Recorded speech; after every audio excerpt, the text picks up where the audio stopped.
introduce, my name is Radi Fassed. I am working for Mina Apps and Arabpreneur. I'm going to look for the... it's the second time I'm here at Startup Turkey, and I really would like to explain a bit more about the MENA region, because I think there's a lot of synergies possible between startups being in Turkey, startups being in the Middle Eastern region, and working together on seeing how we can integrate those two ecosystems and learn from each other.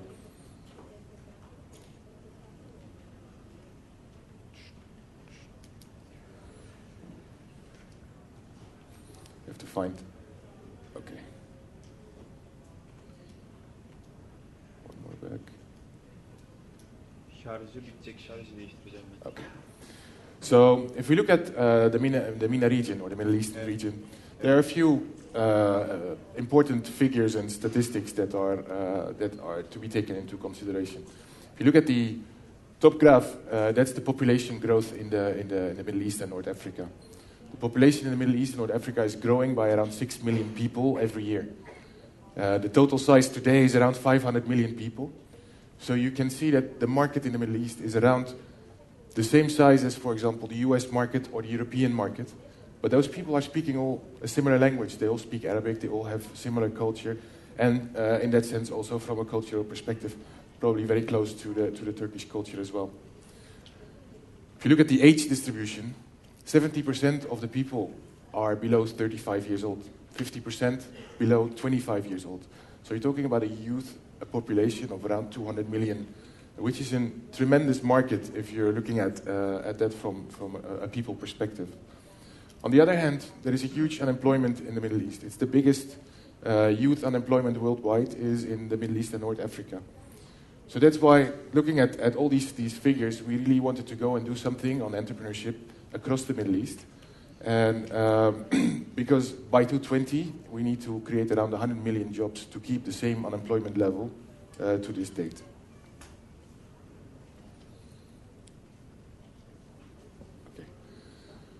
Those are the problem figures. The opportunities are extensive because the internet penetration in the Middle East is growing by around 26% per year. Today there are 150 million broadband subscribers. Also, the Arabic language is an extremely fast-growing language online. Today around 1 or 2% of the content of the internet is in Arabic, while 6% of the world population is speaking Arabic. So there is a huge opportunity to come with Arabic content in the region and with that. As everybody knows, social media density in the MENA region is also quite high compared to other areas of the world. Not only because of the Arab Spring, but people are very familiar, and especially because of the youth, very familiar with Facebook. There are around 50 million Facebook users in the region. And then the e-commerce. E-commerce is growing around 300%. 2016 expectation 16 billion. But 16 billion is a very low number because I think Turkey today is doing 12 billion in e-commerce, and the MENA region has around 5 times the population of Turkey. So there is a huge potential of growth for e-commerce in the region. And not only that, in the world, the smartphone penetration is extremely high in especially the Gulf region. We're talking about 65% smartphone penetration in Saudi Arabia, Dubai. While, for example, in the US it's only 50%, and in Europe it's also around 50%. So tremendous opportunities in the online digital marketing, e-commerce business for startups to grow. We've started an initiative which we call Arabpreneur, or Arab Entrepreneur. And what we want to do is we really want to contribute to the growth of the economy and civil society in the Middle East by helping young people start their own businesses, because the culture of entrepreneurship is about 3 years old in the region. I think 5 years ago, if you talk about incubator, nobody knew what it was. If you talk about investment or seed fund, nobody knew what it was. Around 3 years ago, this all started to come up, and it came up in different countries and in different elements on a small scale.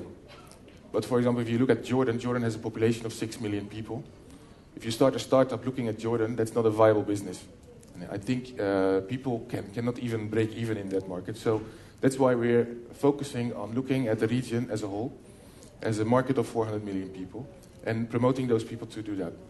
And what we want to do is just not only create an accelerator in Jordan, no, we want to create an accelerator in most of the countries in the Middle East. So today we have an office in Jordan, we have one in Palestine, we have an office in Dubai, we're working on creating an accelerator in Egypt, Oman, moving to Tunisia, Morocco, to create, as my predecessor from Google also said, we need to create numbers, you need to create network, you need to create network density. So if I now have a startup sitting in Jordan, and he wants to look at the Moroccan market, he can easily connect with him because there is a network of accelerators in the region. Connect with a Moroccan entrepreneur and see, okay, can you help me get into the Moroccan market? So what do we provide? We provide basically accelerators, co-working spaces. We create a regional mentor network, angel network. We're setting up different seed and VC funds, as well as creating alliances with global accelerators. And in that sense, we are talking, for example, to Burak. We have a cooperation with Atohome in Turkey to see how we can work together. Let's say a MENA startup wants to do business in Turkey. We can connect to that accelerator and help and ask help to work that. But it also works the other way around. So I think a lot of Turkish startups should be able to come to us and see, okay, how can we help you get into the Middle Eastern market? So what are the elements that we are using to build the ecosystem? Of course, you know, it's the standard stuff that we have ideathons, we have startup weekends to generate ideas. Because again, the MENA region is still in an early phase, so idea generation is very important. We do intensive one-week trainings like boot camps. We have some early acceleration / incubation, so to go from an idea to a product. And then we have the business acceleration, where companies come that have a product that really want to expand regionally. On top of that, we have built the network of investors, regional and international accelerators, funds, and we're building a virtual platform that links all these accelerators together. So to make it easy for a startup in Jordan to connect to a startup in Saudi Arabia, to connect to a startup in Morocco. This is our co-working space, a picture of our co-working space in Ramallah. We opened that last September. And we have basically dedicated staff. We have a mentor network around it. We have, high-speed internet. The environment, it's very colorful. And we organize a lot of events, like pitching events. We participate in things like Startup Weekend and all that kind of things. Also, we created an angel fund, an angel syndicate, because angel investment in the MENA region is quite low. Yeah, there are a few angel investors, but they are not enough to really support the amount of startups that we're envisioning. So we're trying to really promote angel investment across the region. And we are today investing in companies that really have a product, that are ready to expand their sales, and they have a minimum of 3 employees. So that's the focus that we have now. And then we have a soft landing program. A soft landing program, we have partnerships with many accelerators globally. So we have one in Canada, we have one in the US, we have a partner in Spain, Italy, Australia. And what we do with them is as I said, the startup that is in one of our accelerators can go to that country.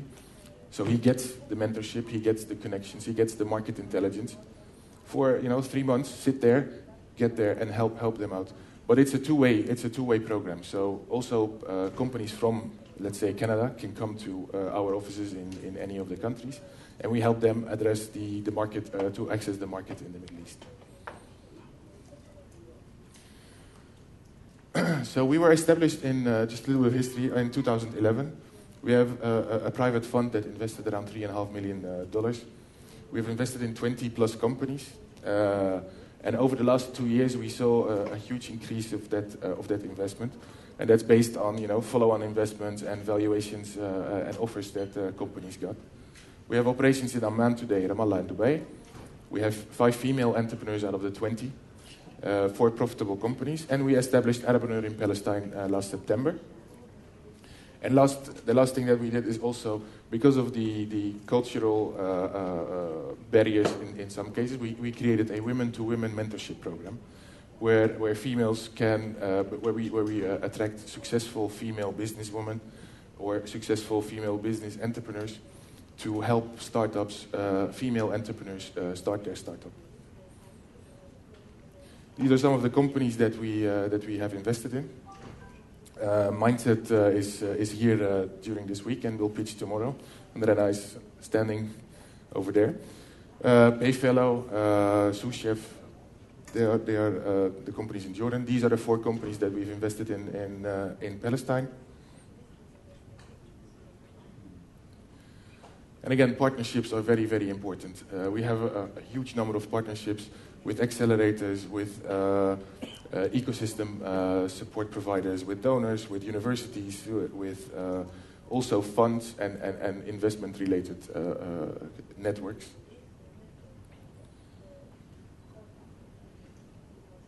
And this is basically what I wanted to tell in 10 minutes, and I probably passed that 10 minutes. Thank you, Radi.